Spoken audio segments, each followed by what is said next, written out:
Muito bem, continuando. A vida, Joana nos diz, olha que interessante, apresenta-se com as mesmas características para todos os seres vivos. Não existe, em hipótese alguma, privilégios. Todos possuem as mesmas condições, as mesmas possibilidades, as mesmas oportunidades em igualdade. Então, a criatura que se encontra infeliz, que se encontra depressiva, são processos que precisam trabalhar intimamente. Escute bem, casos de depressão. Existem processos depressivos, patológicos, que precisam ser mais profundamente analisados. Por quê? Porque a química do organismo auxilia demais da conta nesse quadro emocional. Né? Eu já tive a oportunidade de dizer e vou novamente repetir. Nós temos no nosso sangue uma série de elementos químicos. Uma série de elementos químicos. Não vem ao caso e não seria de bom alvitre estudarmos e falarmos sobre esse tema, mas um elemento é muito importante. Lítio. O lítio é um elemento químico que regula o nosso estado de humor. Pelo menos o que eu tenho acompanhado e visto, quando o indivíduo está com a taxa de lítio desregulada, o lítio muito baixo, a pessoa fica apática, fica completamente descaída. É como aqui Joana nos diz, a sua autoestima esmaece. Então nós não podemos olhar o quadro depressivo só como um problema de aspecto emocional. Não. Nós necessitamos recomendar ou sugerir pesquisa mais detalhada.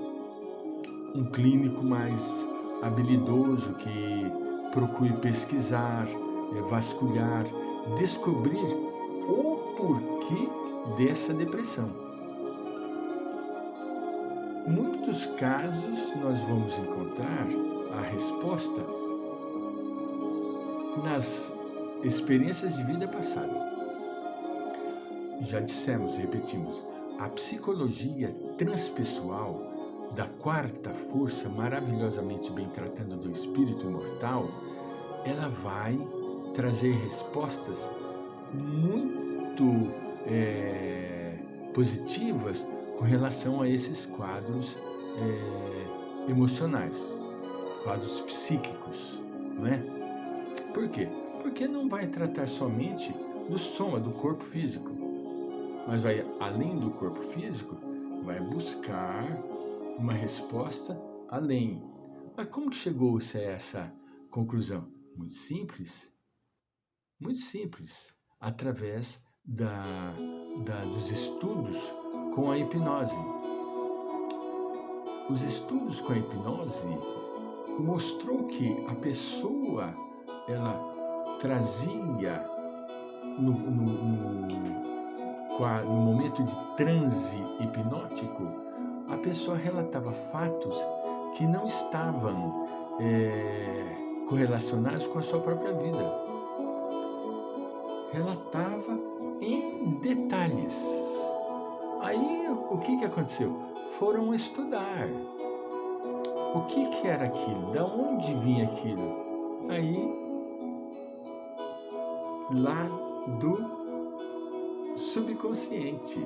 Registros do subconsciente e do subconsciente coletivo. Aquele que que grava tudo o que nós conseguimos na nossa existência, não nesta breve existência que nós passamos aqui neste mundo maravilhoso. Todas as nossas existências, desde o momento da pré-história, quando nós lá vivemos.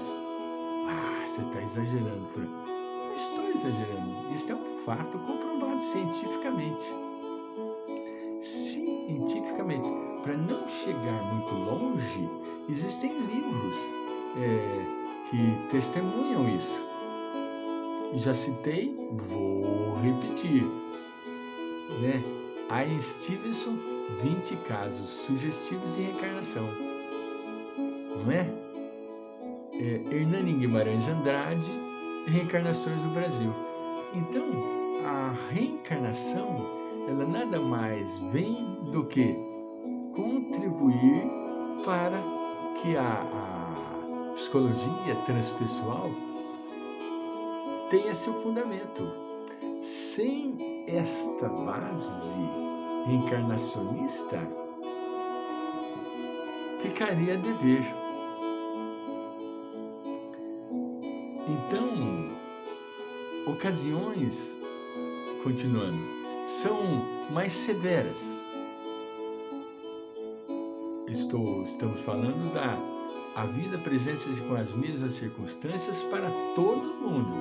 Não tem privilégio nenhum. Ocasiões são mais severas.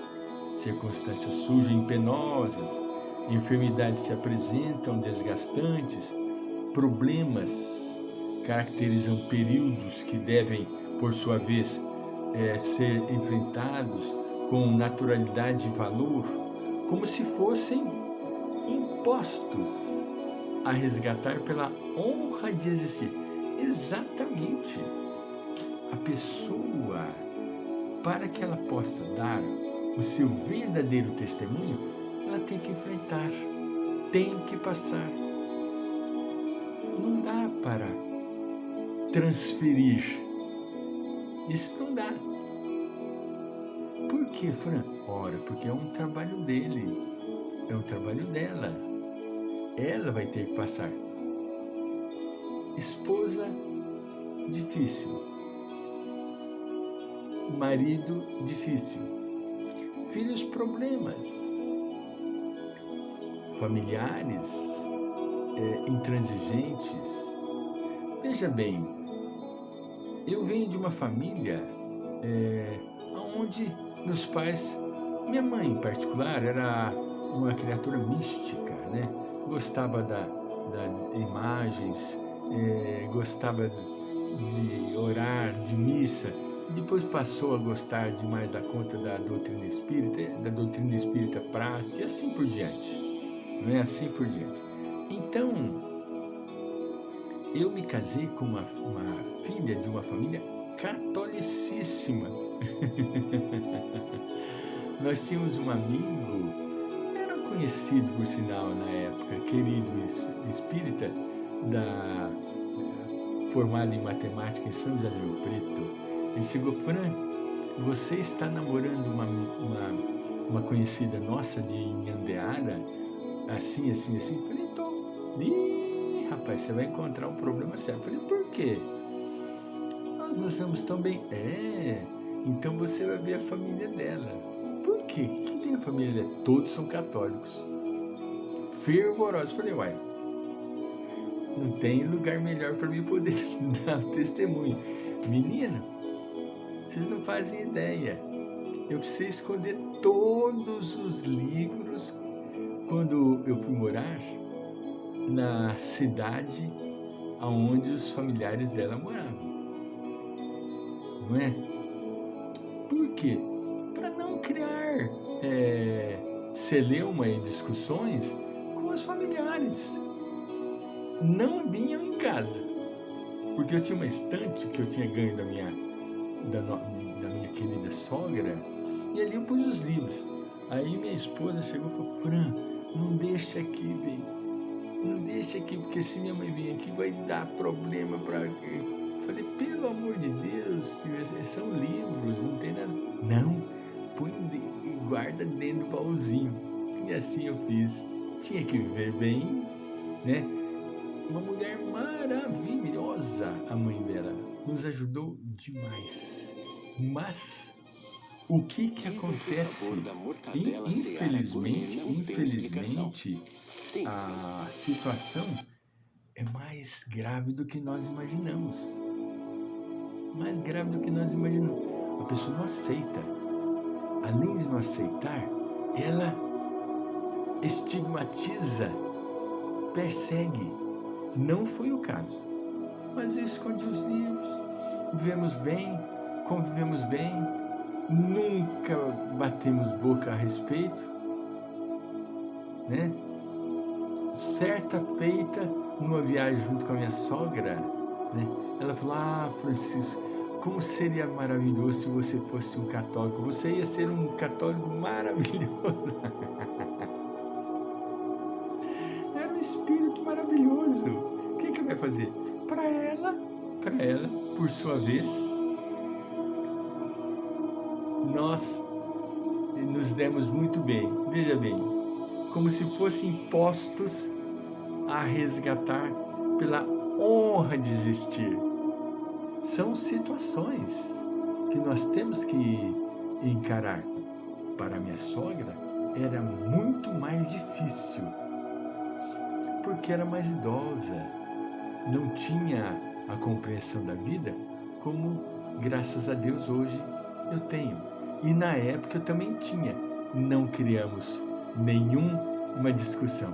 Então, precisamos enfrentar com naturalidade e valor. Voltaremos.